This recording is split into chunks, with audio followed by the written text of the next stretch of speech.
withdraw from NATO?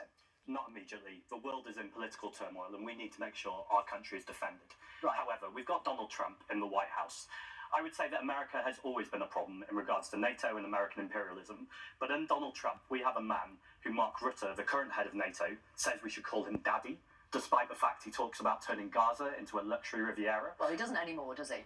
I just want to come back to the beginning of your answer here, because you said not immediately. Right. Which suggests that at some point you want the UK to pull out of NATO. Well, what I want right now is conversations with our European neighbours, because I think Brexit was one of the most catastrophic decisions we ever made, economically and for security. But I think you've just told us this morning, ultimately you want the UK to pull out of NATO. Is that fair?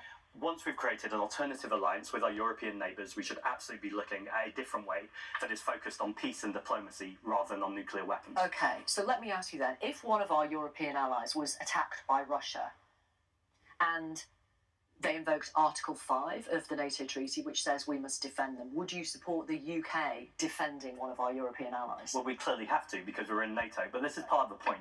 The Intelligence Council just last week wanted to release a report. The Guardian reported that it was sat on by the government because they weren't ready to deal with the consequences. What were the consequences? They said that the biggest security threat this country is facing right now is food insecurity and also looking at global pandemics. I think we need to be making sure that we're spending money on the actual climate crisis and food insecurity rather than £15 billion on nuclear weapons at the same time that our NHS is crumbling.